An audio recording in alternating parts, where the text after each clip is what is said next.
Welcome. Today we will start your chapter number 1, and that is Introduction of Companies Act 2030, in which first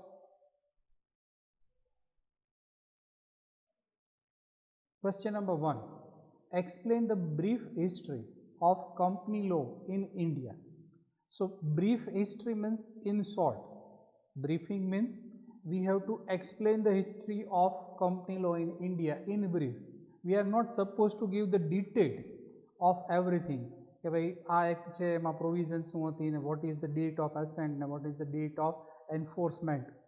Just we have to provide the brief details about the past companies laws which are applicable in India.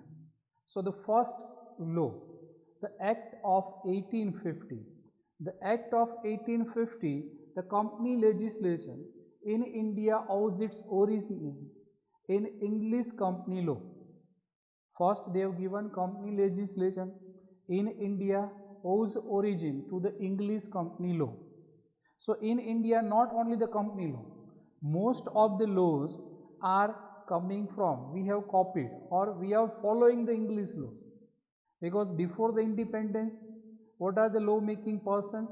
So law making persons are from England, and we are following the English law even in criminal laws or other business laws like Contract Act or Partnership Act. So mainly our laws are based on the English law. In same way, the company law. So Indian company law is mainly based on the English company law, which is based on the 1860. The first legislative enactment for the registration of the joint stock company was passed in the year 1850. The first legislative enactment for the registration of the joint stock company was passed in the year 1850, and this act was based in the Companies Act 1844. So what was the first companies law? First company law in England was passed in 1844 after 6 years. Means after passing the Joint Stock Company Registration Act, after 6 years of passing that act, in India they have passed the act, the registration of a joint stock company in 1950, and which reorganized the company as a distinct legal entity but did not grant it the privilege of limited liability. So in England in 1844 they have passed the Joint Stock Company Registration Act, but which did not provide the benefit, privilege means benefit of the limited liability. તો આ એક્ટમાં એ લોકોએ શું છે, કંપનીને separate legal એન્ટિટીની provision આપેલી, but they have not provided that the liability of the company, of the member of the company will be limited. Following this act of the 1844, in India they have introduced, they have passed the company law in 1950, named the registration of the joint stock companies. Next, after that means Act of 1856. After that means Act of 1857. So in India the first law regarding the company is Companies Act, means Joint Stock Registration of Joint Stock Companies Act 1850 was the first law in India for the companies. And then in 1857, so after passing the registration of the joint stock companies in 1850, in the year 1857, once again we are following the English Companies Act, because in English Companies Act 1956, now this act is providing the benefit of limited liability. So we have to follow the English law. So in 1844 we follow this English law by passing the Joint Stock Company Act in 1850. English law passed the company law in 1856. So we are following them by passing the another act, registration of the joint stock companies, in 1857. Under this act, the concept of limited liability was introduced for the first time in India. So before that means in Act of 1850, it recognized the separate identity of company, but it did not provide the benefit of limited liability. So for providing the limited liability, they have introduced the another act, and it was introduced in the 1857. Act of 1860.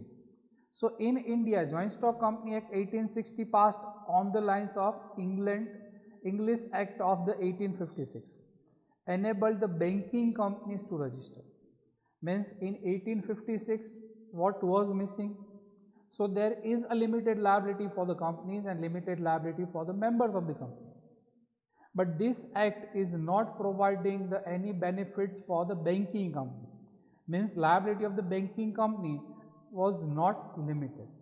So for making the liability of banking company limited, they introduced the another act in 1860. And once again we are following the English Company Law 1856.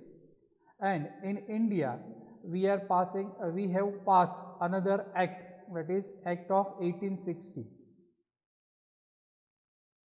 Next, the Act of 1882. Once again we are following the English law.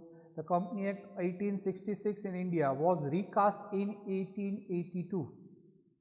તો 1866માં જે કંઈ બી act છે એમાં જ અમુક અમેન્ડમેન્ટ્સ છે, changes છે, અને નવો એક્ટ જે આપણે બનાવેલો છે એના આપણે નામ આપેલું છે. તો 1882માં એક નવો act bring the Indian company law in conformity with the various amendment made to the English companies act of 1862. તો ઇંગ્લિશ કંપની લોમાં 1856માં ચેન્જીસ છે. ત્યાર પછી ચેન્જ ક્યારે આવે છે તો કે 1862માં. આ ચેન્જીસને ફોલો કરવાનું આપણને પાછું યાદ આવે છે ક્યારે તો કે 1882માં. તો ઇંગ્લિશ લોમાં જે કંઈ બી ચેન્જીસ થાય છે એને એક્સેપ્ટ કરવા માટે, એને એડોપ્ટ કરવા માટે આપણે હજુ એક કંપની લો લઈ આવીએ છીએ અને 1882માં એક હજુ એક્ટ પાસ કરીએ છીએ. નેક્સ્ટ 1882 વાળો એક્ટ છે એઝ ઇટ ઇઝ ચાલશે ત્યાં સુધી 1930 સુધી. The following the English Company Consolidation Act 1908, the Indian Companies Act 1913 was passed. 1882 થી હજુ સુધી આપણે સ્મૂથલી આ જ વસ્તુ પ્રોસેસ ચાલતી હતી. ઇંગ્લિશ લોમાં કાંઈ નવું નથી તો આપણે પણ કંઈ નવું કરવાની જરૂર નથી. તો ઇંગ્લિશ લોમાં નવો એક્ટ આવે છે ક્યારે આવે છે? ઇન 1908. નામ આપેલું છે the companies consolidation act, the English company consolidation act 1908. English લોમાં ચેન્જ થાય તો ઓબ્વિયસલી આપણે ચેન્જ કરવો પડશે. અને ઇન્ડિયામાં આ ચેન્જીસ આવતા નોર્મલી 5-7 યર્સનો ટાઈમ ડ્યુરેશન લાગી જતું હોય છે. સો once again in 1930 we have passed the another act for the company law in India. So the Companies Act once again passed in 1930. This act also like the predecessors means તો કે એના અગાઉના જે કંઈ બી એક્ટ હતા same, almost a verbatim reproduction of the English Act of 1908. Almost a verbatim means શબ્દશઃ. Verbatim means શબ્દશઃ. તો English company law 1908નો જે છે એને જ કોપી કરીને એક્ઝેક્ટલી આ જ લો હવે એપ્લિકેબલ ક્યાં બનાવીએ છીએ આપણે તો કે ઇન્ડિયામાં. પણ એના માટેનું યર શું છે તો કે 1913. સો in 1913 there was another act for the company, and the act was highly unsatisfactory in the course of operation. અને ઓબ્વિયસલી જો લો બનાવીએ ત્યારે આપણને બધું જ પરફેક્ટલી ડ્રાફ્ટ થાય એવું નહીં હોય.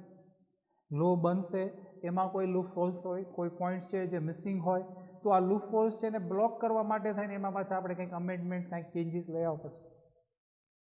અને ઓબ્વિયસલી તો કે 1930નો એક્ટ છે એ આપણને આપેલું છે ઇટ ઇઝ હાઈલી અનસેટિસ્ફેક્ટરી. અને અનસેટિસ્ફેક્ટરી શું કામ હશે? રીઝન કે તમે જે કંઈ બી લોઝ બનાવો છો એ તમે આ લોઝ ક્યાંથી કોપી કરો છો તો કે ઇંગ્લિશ લોઝમાં. અને ઇંગ્લિશ લો છે ત્યાંના એન્વાયરમેન્ટ પ્રમાણે, ત્યાંનું બિઝનેસ એન્વાયરમેન્ટ છે, ત્યાંની સોસાયટી કમ્યુનિટી છે, ત્યાંના કસ્ટમ યુસેજ છે એના પ્રમાણે બનાવેલા હોય. હવે આ જ વસ્તુ તમે ઇન્ડિયામાં કોપી કરો છો તો એક્ઝેક્ટલી દરેક વસ્તુઓ સેમ થિંગ છે એ દરેક જગ્યાએ એપ્લિકેબલ ન હોય. બરાબર? જેમ કે જે વસ્તુઓ ગુજરાતમાં એપ્લિકેબલ છે આ જ વસ્તુ તમે મહારાષ્ટ્રમાં અપ્લાય નહીં કરી શકો, મહારાષ્ટ્રમાં જે એપ્લિકેબલ છે યુપી બિહારમાં એપ્લિકેબલ ન થઈ શકે. તો આ તો આપણે એક જ કન્ટ્રી છે છતાંય આ સિચ્યુએશન છે. તો ઓબ્વિયસલી ઇંગ્લિશ લોમાં જે કંઈ બી કન્ટેન્ટ છે ઇન્ડિયામાં એક્ઝેક્ટલી આ પોસિબલ નથી હોતું. તો એના માટે થઈને તો કે આ જે કંઈ બી ડિસસેટિસ્ફેક્શન છે એને રિમૂવ કરવા માટે એમાં વેરિયસ અમેન્ડમેન્ટ્સ લઈ આવેલા છે. અને આ અમેન્ડમેન્ટ્સના યર્સ આપણને આપેલા છે. So they have made the amendments in the years 1914, 1950, 1920, 26, 1930 and the last amendment was made in 1932. Almost every 2 or 5 years they required to change the laws. તો એના માટે થઈને અમેન્ડમેન્ટ્સ છે દરેક જગ્યાએ લઈ આવે. The act was extensively amended in the 1936. તો 1932 સુધી શું કરેલું છે એમાં માઇનોર ચેન્જીસ કરેલા છે. એક્સટેન્સિવલી મીન્સ મેક્ઝિમમ ચેન્જીસ જે મોટા પાયા ઉપર ફેરફારો જે જરૂર હતી એ 1936માં ચેન્જ કરી અને એને કંપનીઝ એક્ટ 1929 જે ઇંગ્લિશ કંપની લો હતો 1929નો એને બેઝ રાખી અને એના પ્રમાણે એની જે કંઈ બી પ્રોવિઝન્સ છે એના માટે થઈને આપણે 1936માં મેજોરિટી ચેન્જીસ કરેલા છે. શેના ચેન્જીસ કરે? આપણો એક્ટ શું છે? કયો એક્ટ હતો ત્યારે? તો કે કંપનીઝ એક્ટ 1930. એમાં જ આપણે ચેન્જીસ કરીએ છીએ. ક્યારે ચેન્જીસ કરીએ છીએ? તો કે 1914, 50, 20, 26, 1930 and last change was made in 1932. The major changes was made in the year 1936. હવે જો અહીંયા તમને એવું થશે કે દરેક જગ્યાએ એવું આવે છે in conformity with, in lines with, following the provisions. તો આવું રિક્વાયરમેન્ટ શું કામ હતી? આપણે શું કામ ઇંગ્લિશ લો છે એના પ્રમાણે આપણા રૂલ્સ રેગ્યુલેશન્સ બનાવવા. તો રીઝન આ ટાઈમ જે હતો બરાબર છે પ્રી ઇન્ડિપેન્ડન્સનો ટાઈમ છે, બ્રિટિશ રૂલ્ડ ઇન્ડિયા એવું હતું ત્યારે. તો એવા કેસમાં જે કંઈ જ્યુડિશરી છે મીન્સ કે જે જજીસ છે આ બધા જ લોકો મેઇનલી કોણ હતા? તો કે બ્રિટિશર્સ. અને એ લોકો માટે અન્ડરસ્ટેન્ડિંગ માટે કન્સેપ્ટ માટે શું ફોલો કરતા? તો કે ઇંગ્લિશ લોને જ ફોલો કરતા. તો એટલા માટે મેજોરિટી જે કે બી ઇંગ્લિશ લોમાં જ્યારે ચેન્જીસ થાય છે ત્યારે આપણે ઇન્ડિયામાં પણ ચેન્જીસ કરેલા છે. And from the year 1937 to 1951 further amendments were made almost every year in the 1930 Act. 1937 થી 1951 એવરી યર ચેન્જીસ કરે બરાબર. તો આ જે કંઈ બી ચેન્જીસ છે એને આપણે વર્ડ યુઝ કરીએ છીએ અમેન્ડમેન્ટ. જો એમાં આખો એક્ટ ચેન્જ નથી થઈ જતો, એક્ટ છે એ સેમ જ હોય છે બરાબર. પણ અહીંયા આપણે શું કરીએ છીએ? તો એક્ટની અમુક પ્રોવિઝન્સ છે કે જેમાં ચેન્જીસ કરવાની જરૂર હોય છે. તો 1936માં તો મેજર ચેન્જીસ કરેલા છે. આપણને એવું કીધેલું છે કે way have made the extensive changes in the year of 1936. But still we required to make the certain changes. So after the year 1937, every year they have made the changes. Next, the next act was the Act of 1956, the Companies Act 1956. This is the first company law passed by the independent Indian Parliament. This act was passed by the independent Indian Parliament. Previous act were also passed by the Indian Parliament, but at that time the India was not independent. So the first act after independence is the Companies Act 1956. The Companies Act 1956 was an act of the Parliament of India enacted in the year 1956 which enabled the companies to form by the registration and set out the responsibility of the company, the directors and secretaries. હવે normally અહીંયા details આપણે અલગ અલગ કંઈક લખવાની છે એના માટે થઈને અલગ વર્ડ યુઝ કરીએ. હવે આ જે કંઈ પ્રોવિઝન્સ આપણને આપેલી છે, પ્રોવિઝન્સ છે શેના માટે આપણને આપેલી છે? So which enable the companies to be form by registration, to set out the responsibility of the companies, directors, responsibility of the secretaries. તો પ્રીવિયસ કંપની લોમાં શું હશે? ઓબ્વિયસલી સેમ પ્રોવિઝન્સ જ હોય બરાબર. તો આ જ પ્રોવિઝન્સ છે એ 1913માં પણ હતું, 1936માં ઇંગ્લિશ લોમાં પણ આવી જ પ્રોવિઝન્સ હોય.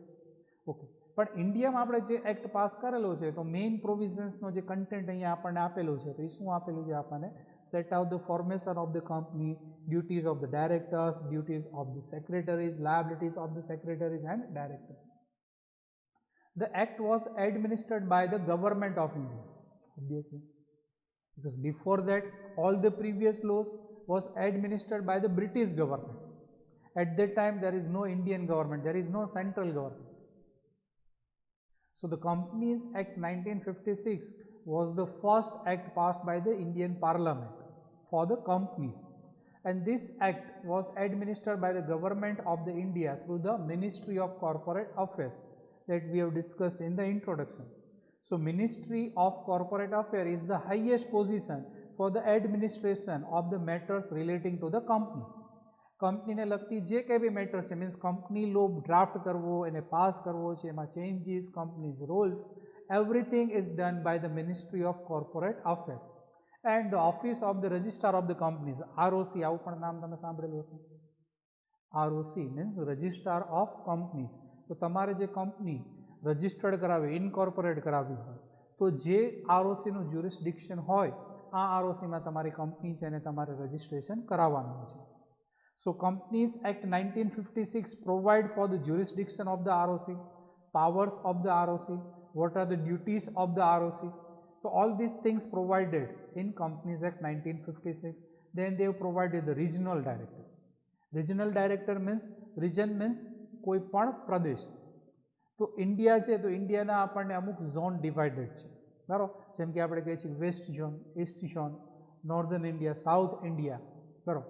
तो आ बधा ज केसमां तो कि आवी ज रीते जे आरओसीस छे तो आरओसी जे अमुक आरओसी छे एना उपर होल्ड राखवा माटे कोण राखेलुं छे रिजनल डायरेक्टर. तो regional directors, officer liquidators, public trustee, company law board and directors of inspections. So this are the officers who are provided the powers to inspect, to investigate the affairs of the company. Next. Since its commencement, it was amended many times, in which the amendment of 1988, 1990, 1996, 2000 and 2011. હવે જો આ બધા કેસમાં આપણે કહીએ છીએ દરેક લોમાં અમેન્ડમેન્ટ્સ required છે. Even in Companies Act 2013, they have made number of amendments. Even they introduced many amended act also, like Companies Amended Act 2050, Companies Amended Act 2017. And now recently they have introduced the Companies Amended Act 2019. So in Companies Act 1956 there were certain amendments, and the last and the present the Act of Company. The Act of 2013, the Companies Act 2013 is an act of Parliament of India which regulate the incorporation of the company, responsibility of the company, directors and secretaries.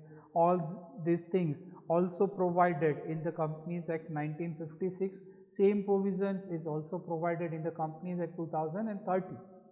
But in Companies Act 2013, what is the requirement? Because the Companies Act 1956 was too old.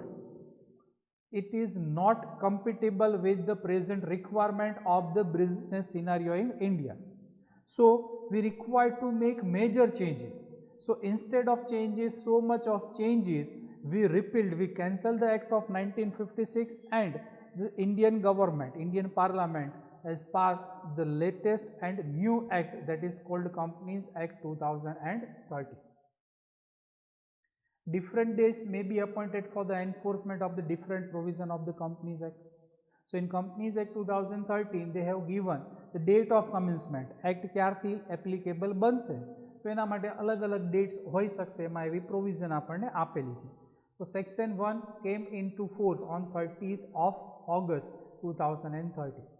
More 98 sections came into force on 12th of September 2013, and another 43 sections were enforced from the 1st of April 2014, and so on. So presently almost every section, every provision of the Companies Act 2013 is applicable. And the Companies Act 2013 contains 29 chapters, 470 sections and 7 schedules. So total sections એમાં કેટલી છે 470, અને chapter wise divide કરીએ so there are 29 chapters in the Companies Act, and 7 schedules. Schedules provide for certain specific things. So this is the brief history of company law in India. So this is our first question of company law. Clear? Thanks.